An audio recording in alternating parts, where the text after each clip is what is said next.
നമസ്കാരം. ക്യൂ മലയാള UK ന്യൂസിലേക്ക് സ്വാഗതം. ലണ്ടൻ സ്റ്റോക്ക് മാർക്കറ്റിൽ റെക്കോർഡ് പണമിടപാട്, വിദേശികൾക്ക് സന്തോഷം, ബ്രിട്ടീഷുകാർക്ക് ആശങ്ക. ഈ വർഷം മാത്രം ഏകദേശം 26 ബില്യൺ പൗണ്ട് ബ്രിട്ടീഷ് നിക്ഷേപകർ ലണ്ടൻ സ്റ്റോക്ക് മാർക്കറ്റിൽ നിന്ന് പിൻവലിച്ചതായി റിപ്പോർട്ടുകൾ സൂചിപ്പിക്കുന്നു. സ്വന്തം രാജ്യത്തെ ഓഹരി വിപണിയെ കൈയൊഴിയുന്ന ബ്രിട്ടീഷ് നിക്ഷേപകർ വിദേശത്തു നിന്നുള്ള വൻതോതിലുള്ള പണമൊഴുക്കിന്റെ ഫലമായി FTSE 100 സൂചികയെ റെക്കോർഡ് ഉയരത്തിലെത്തിച്ചിരിക്കുന്നു. ഈ സൂചിക ഇതിനോടകം 16.3% ഉയർന്നിട്ടുണ്ട്. അമേരിക്കൻ AI വിപണിയിലെ അമിത ഊഹക്കച്ചവടത്തിൽ നിന്ന് മാറി കൂടുതൽ സുരക്ഷിതമായ നിക്ഷേപ സാധ്യത തേടി ലോകം ലണ്ടനിലേക്ക് നോക്കുന്നതായാണ് വിലയിരുത്തൽ. FTSE 100ന്റെ റേഷ്യോ S&P 500നെ അപേക്ഷിച്ച് വളരെ ആകർഷകമാണ്. ബാങ്കുകൾ, ഖനി കമ്പനികൾ, പ്രതിരോധ കമ്പനികൾ എന്നിവയൊക്കെ ഈ വളർച്ചയിൽ മുന്നിട്ട് നിൽക്കുന്നു. എന്നാൽ ബ്രിട്ടീഷ് നിക്ഷേപകർ പണം പിൻവലിച്ച് സുരക്ഷിത നിക്ഷേപങ്ങളായ ക്യാഷിലും ബോണ്ടുകളിലും ശ്രദ്ധ കേന്ദ്രീകരിക്കുന്നു. വരാനിരിക്കുന്ന ബജറ്റിലെ നികുതി വർധനവ് സംബന്ധിച്ച ഭയമാണ് ഇതിന് പിന്നിലെന്ന് വിദഗ്ധർ ചൂണ്ടിക്കാണിക്കുന്നു. ബാർക്ലേസ് മേധാവിയുടെ വാക്കുകളിൽ ലണ്ടൻ മാർക്കറ്റ് 2025 അപ്രതീക്ഷിതമായി വിജയം നേടുന്നുവെന്നും പക്ഷേ ബ്രിട്ടീഷുകാർക്ക് ഇതിൽ താൽപ്പര്യമില്ല. പെൻഷൻ ഫണ്ടുകളും ലണ്ടൻ ഓഹരികളിൽ നിന്നുള്ള തങ്ങളുടെ നിക്ഷേപം കുറച്ചിട്ടുണ്ടെന്നും UK ഇക്വിറ്റീസിന്റെ ആഗോള വിപണിയിലെ പ്രാധാന്യം 6.9% നിന്ന് 3.2% ചുരുങ്ങിയെന്നും പറഞ്ഞു. സർക്കാരിന്റെ ആഭ്യന്തര നിക്ഷേപകരെ ആകർഷിക്കാനുള്ള ശ്രമങ്ങൾ ഇപ്പോഴും ഫലം കണ്ടിട്ടില്ല. അനധികൃത കുടിയേറ്റക്കാർക്ക് കർശന നിയന്ത്രണങ്ങൾ. സ്ഥിരം താമസാനുമതിക്ക് 20 വർഷം വരെ കാത്തിരിക്കേണ്ടി വരും. UKയിലെ സ്ഥിരം താമസാനുമതി നിയമങ്ങളിൽ കടുത്ത നിയന്ത്രണങ്ങൾ വരുന്നു. ഹോം സെക്രട്ടറി ഷബാന മുഹമ്മദ് പ്രഖ്യാപിച്ചതനുസരിച്ച് UKയിൽ എന്നെന്നും താമസിക്കുക എന്നത് അവകാശമല്ല, അത് സമ്പാദിക്കേണ്ട ഒരു പ്രത്യേക ആനുകൂല്യമാണെന്നും പറയുന്നു. 2021 മുതൽ UKയിലെത്തിയ ഏകദേശം 26 ലക്ഷം കുടിയേറ്റക്കാർക്ക് ഇനി ഇൻഡെഫിനിറ്റ് ലീവ് ടു റിമെയിൻ നേടാൻ കുറഞ്ഞത് 10 വർഷമെങ്കിലും താമസിക്കണം. സാമൂഹിക സുരക്ഷ ആനുകൂല്യങ്ങൾ വാങ്ങുന്നവർക്ക് ഈ കാത്തിരിപ്പ് 15 മുതൽ 20 വർഷം വരെ നീളാം. അനധികൃതമായ ബോട്ടുകളിലോ ലോറികളിലോ എത്തിയവർക്ക് ഇത് 30 വർഷം വരെയാകാം. എന്നാൽ NHS ഡോക്ടർമാർക്കും നഴ്സുമാർക്കും 5 വർഷത്തെ സേവനത്തിന് ശേഷം സ്ഥിരം താമസാനുമതി ലഭിക്കും. ഉയർന്ന ശമ്പളം വാങ്ങുന്നവർക്കും സംരംഭകർക്കും 3 വർഷം മതിയാകും. മെച്ചപ്പെട്ട ഇംഗ്ലീഷ് പരിജ്ഞാനം, സന്നദ്ധ പ്രവർത്തനം, ക്രിമിനൽ റെക്കോർഡ് ഇല്ലാത്തവർ എന്നിവർക്ക് സമ്പാദിച്ച സെറ്റിൽമെന്റ് എന്ന വിഭാഗത്തിൽ കുറഞ്ഞ കാലയളവിൽ ഇത് സാധ്യമാകും. ആരോഗ്യ സാമൂഹിക പരിചരണ വിസയിൽ എത്തിയ 6 ലക്ഷത്തിലധികം പേർക്ക് ഇനി 15 മുതൽ 25 വർഷം വരെ കാത്തിരിക്കേണ്ടി വരും. യൂണിസൺ യൂണിയൻ ഈ മാറ്റത്തെ ശക്തമായി വിമർശിച്ചു.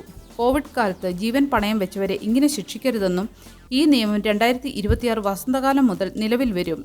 ഇത് യൂറോപ്പിലെ തന്നെ ഏറ്റവും കടുത്ത സെറ്റിൽമെന്റ് നിയമങ്ങളിലൊന്നായി കണക്കാക്കപ്പെടുന്നു. കൗൺസിൽ ടാക്സിൽ പൊളിച്ചെഴുത്ത്. ലക്ഷങ്ങൾ വിലയുള്ള വീടുകൾക്ക് മാൻഷൻ ടാക്സ് വരുന്നു. UKയിലെ കൗൺസിൽ ടാക്സ് സമ്പ്രദായത്തിൽ വലിയ പരിഷ്കാരങ്ങൾ വരുന്നു. ധനമന്ത്രി റേച്ചൽ റീവ്സ് അടുത്ത ബജറ്റിൽ 1 മുതൽ 2 ബില്യൺ പൗണ്ടിൽ കൂടുതൽ വിലമതിക്കുന്ന വീടുകൾക്ക് പുതിയ മാൻഷൻ ടാക്സ് ഏർപ്പെടുത്താൻ സാധ്യതയുണ്ട്. 1991 പഴയ വീട് സമ്പ്രദായം ഇനി തുടരില്ല. ബാൻഡ് F, G, H വിഭാഗങ്ങൾ ഉൾപ്പെടുന്ന വീടുകളുടെ മൂല്യം പുതുക്കി നികുതി വർദ്ധിപ്പിക്കാനാണ് നീക്കം. 1 മുതൽ 2 മില്യൺ പൗണ്ട് വിലമതിക്കുന്ന വീടുകൾക്ക് ഇത് വർഷം 2000 മുതൽ 3000 പൗണ്ട് വരെ അധിക നികുതിയായി മാറിയേക്കാം. നിലവിൽ ഏറ്റവും വലിയ വീടുകൾക്ക് താരതമ്യേന കുറഞ്ഞ നികുതിയാണ് നൽകുന്നത്. ഇത് തിരുത്താനാണ് സർക്കാർ ലക്ഷ്യമിടുന്നത്. ഇൻസ്റ്റിറ്റ്യൂട്ട് ഫോർ ഫിസിക്കൽ സ്റ്റഡീസ് പറയുന്നത് ഇത് ഒരു ഭാഗിക പരിഹാരം മാത്രമാണെന്നാണ്. എല്ലാ വീടുകളും വീണ്ടും മൂല്യനിർണ്ണയം നടത്തേണ്ടതുണ്ട്. നേരത്തെ പല സർക്കാരുകളും ഈ നികുതി നടപ്പിലാക്കാൻ ശ്രമിച്ചിട്ടും പിന്മാറിയിരുന്നു. ലേബർ MPമാർക്കിടയിൽ ആസ്തിയുള്ളവരും പണമില്ലാത്തവരും നേരിടുന്ന സാമ്പത്തിക ബുദ്ധിമുട്ടുകളെക്കുറിച്ച് ആശങ്കകളുണ്ട്. ഈ സാഹചര്യത്തിൽ പ്രായമായ വ്യക്തികൾക്ക് അവരുടെ എസ്റ്റേറ്റിൽ നിന്ന് നികുതി അടയ്ക്കാൻ അനുവദിക്കുന്ന ഡിഫറൽ സംവിധാനം കൊണ്ടുവരാനും സാധ്യതയുണ്ട്.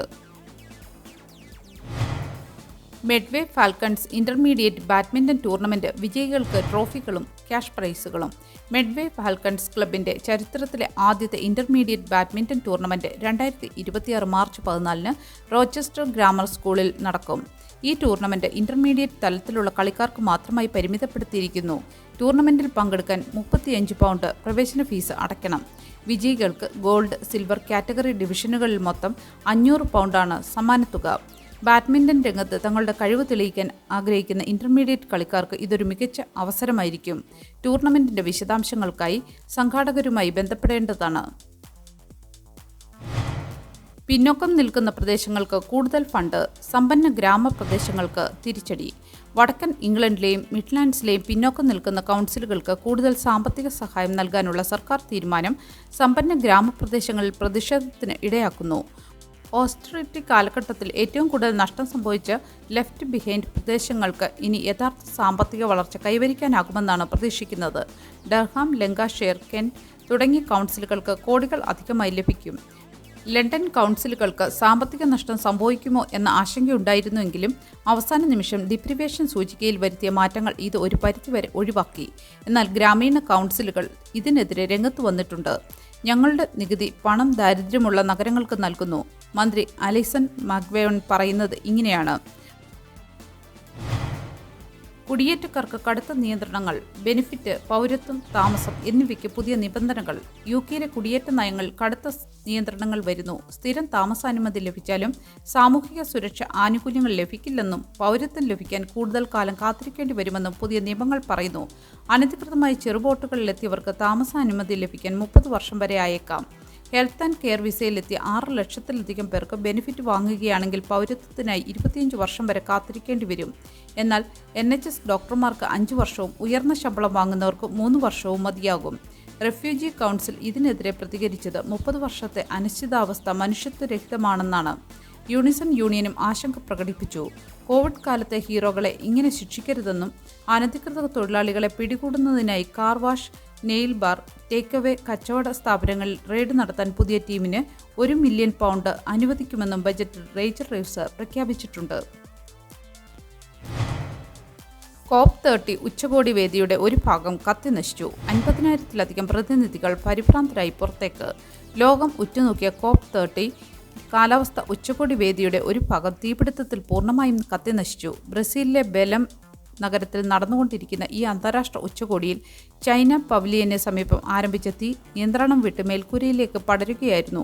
50,000-ലധികം പ്രതിനിധികളും മന്ത്രിമാരും ലോകത്തിന്റെ വിവിധ ഭാഗങ്ങളിൽ നിന്ന് എത്തിയവരുമാണ് ഈ പരിഭ്രാന്തരായവരെന്ന് റിപ്പോർട്ടുകൾ പറയുന്നു. തീ അണയ്ക്കാൻ UN സെക്യൂരിറ്റി ജീവനക്കാർ ഫയർ എക്സ്റ്റിംഗ്വിഷറുകളുമായി ഓടുന്നതിൻ്റെയും മേൽക്കൂരയിൽ തീ കത്തുകയും ആഫ്രിക്കൻ പവലിയനുകളിലും ഹെൽത്ത് സയൻസ് സ്റ്റാൻഡുകളിലും തീ പടരുന്നതിൻ്റെയും ഞെട്ടിക്കുന്ന ദൃശ്യങ്ങൾ പുറത്തു വന്നിട്ടുണ്ട്. ഗവർണർ പറയുന്നതനുസരിച്ച് ജനറേറ്റർ തകരാറോ ഷോർട്ട് സർക്യൂട്ടോ ആകാം തീപിടുത്തത്തിന് പിന്നിലെ കാരണം. എന്നാൽ പൂർത്തിയാകാത്ത നിർമ്മാണ പ്രവർത്തനങ്ങൾ, പ്ലാസ്റ്റിക് ഉപയോഗിച്ചുള്ള പവലിയനുകൾ, തുറന്ന ബീമുകൾ എന്നിവ അപകടത്തിന്റെ വ്യാപ്തി വർദ്ധിപ്പിച്ചു. ഫോസിൽ ഇന്ധനങ്ങളുടെ ഉപയോഗം കുറയ്ക്കുന്നതും കാലാവസ്ഥാ ധനസഹായവും സംബന്ധിച്ച് നിർണായക ചർച്ചകൾ നടക്കുന്ന അവസാന ദിവസമാണ് ഈ ദുരന്തം സംഭവിച്ചത്. വേദിയുടെ കത്തിനശിച്ച ഭാഗം താൽക്കാലികമായി അടച്ചിട്ടിരിക്കുകയാണ്. പ്രതിനിധികൾക്ക് ഇനിയും ഉച്ചകോടിയിൽ പങ്കെടുക്കാൻ സാധിക്കുമോ എന്ന കാര്യത്തിൽ സംശയങ്ങൾ നിലനിൽക്കുന്നു. മരിച്ചെന്ന് കരുതിയ വ്യക്തിയുടെ അപ്രതീക്ഷിത തിരിച്ചുവരവ്, അന്വേഷണ സംഘം പോലും അമ്പരന്നു. ബ്രാഡ്ഫോർഡിൽ 5 വർഷമായി കൊല്ലപ്പെട്ടു എന്ന് വിശ്വസിച്ച് അന്വേഷണം നടത്തിയിരുന്ന ഒരു വ്യക്തിയുടെ അപ്രതീക്ഷിത തിരിച്ചുവരവ് പോലീസിനെ മാത്രമല്ല നാടിനെയാകെ ഞെട്ടിച്ചിരിക്കുകയാണ്. West Yorkshire police Ismail Ali കൊല ചെയ്യപ്പെട്ടു എന്ന് ഉറച്ചു വിശ്വസിച്ച് അന്വേഷണം നടത്തിവരികയായിരുന്നു. 2020 മെയ് 29 ബ്രാഡ്ഫോർഡിലെ ഗുലാം ഫുഡ് സ്റ്റോറിൽ നിന്ന് ജോലി കഴിഞ്ഞ് മടങ്ങിയ ശേഷം ഇസ്മായിൽ അലിയെക്കുറിച്ച് യാതൊരു വിവരവും ലഭിച്ചിരുന്നില്ല. ഈ കേസിൽ സംശയത്തിന്റെ പേരിൽ 3 സ്ത്രീകളെയും 2 പുരുഷന്മാരെയും പോലീസ് അറസ്റ്റ് ചെയ്യുകയും അവരുടെ വീടുകളിൽ റെയ്ഡ് നടത്തി ലക്ഷക്കണക്കിന് പൗണ്ട് പിടിച്ചെടുക്കുകയും ചെയ്തിരുന്നു. എന്നാൽ ഈ തിങ്കളാഴ്ച രാവിലെ ഇസ്മായിൽ സ്വയം പോലീസ് സ്റ്റേഷനിലെത്തുകയായിരുന്നു. സുരക്ഷിതനും ആരോഗ്യവാനുമായി അദ്ദേഹം തിരിച്ചെത്തിയപ്പോൾ കഴിഞ്ഞ 5 വർഷമായി എവിടെയായിരുന്നു എന്ന ചോദ്യത്തിന് ഇനിയും ഉത്തരം ലഭിച്ചിട്ടില്ല. അദ്ദേഹത്തിന്റെ കുടുംബത്തെ സുരക്ഷിത കേന്ദ്രത്തിലേക്ക് മാറ്റിയിട്ടുണ്ട്. ഈ സംഭവത്തോടെ കൊലപാതക കേസ് അപ്രത്യക്ഷമാകുകയും ഇപ്പോൾ പണമിടപാട് സംബന്ധിച്ച് കേസായി അന്വേഷണം പുരോഗമിക്കുകയും ചെയ്യുന്നു. അറസ്റ്റിലായവർക്ക് ജാമ്യത്തിൽ കഴിയാൻ സാധ്യതയുണ്ട്. ബ്രാഡ്ഫോർഡിന്റെ ചരിത്രത്തിലെ ഏറ്റവും വലിയ ദുരൂഹതയായിരുന്നു ഈ കേസ്. ഇപ്പോൾ ഒരു വലിയ നർമ്മ മുഹൂർത്തമായി മാറിയിരിക്കുകയാണിത്. അന്വേഷണം തുടരുമെങ്കിലും ഇസ്മായിൽ അലിയുടെ അപ്രത്യക്ഷമാകലിൻ്റെയും തിരിച്ചുവരവിൻ്റെയും പിന്നാമ്പുറങ്ങൾ ഇനിയും ദുരൂഹമായി തുടരുന്നു. യുഗ്മ ഫോർച്യൂൺ ബമ്പർ 2025 വിജയികൾക്കുള്ള സമ്മാനങ്ങൾ 22-ന് പ്രിസ്റ്റണിൽ വിതരണം ചെയ്യും. നവംബർ 1-ന് ചെൽട്ടൻഹാമിൽ നടന്ന യുഗ്മ ദേശീയ കലാമേളയുടെ വേദിയിൽ വെച്ചാണ് വിജയികളെ കണ്ടെത്തിയത്. യുഗ്മയുടെ മെഗാ ഈവൻ്റായ Sreshta Malayali UK, miss and mrs Malayali UKയുടെ വേദിയിൽ വെച്ചാണ് സമ്മാനങ്ങൾ കൈമാറുന്നത്. മലയാള സിനിമാ താരങ്ങളായ പ്രേമും സ്വാസികയും സെലിബ്രിറ്റി അതിഥികളായി എത്തുന്ന ഈ ഫാഷൻ ഷോയുടെ ഗ്രാൻഡ് ഫിനാലെയാണ് ഈ ദിവസത്തെ ചടങ്ങുകളുടെ മുഖ്യ ആകർഷണം. നല്ലൊരു ദിവസം ആശംസിച്ചുകൊണ്ട് ഈ വാർത്താ ബുള്ളറ്റിൻ ഇവിടെ പൂർണ്ണമാക്കുന്നു. എല്ലാ ദിവസവും ക്യൂ മലയാളം UK ന്യൂസിൽ നിന്നുള്ള ഏറ്റവും പുതിയ വാർത്തകൾക്കായി കാത്തിരിക്കുക. നോട്ടിഫിക്കേഷനുകൾ ലഭിക്കുന്നതിന് ബെല്ലൈക്കൺ എനേബിൾ ചെയ്യണമെന്നും ഫേസ്ബുക്ക്, ഇൻസ്റ്റാഗ്രാം, യൂട്യൂബ് എന്നിവയിലൂടെ Q Malayalam UK news follow ചെയ്യണമെന്നും അഭ്യർത്ഥിക്കുന്നു.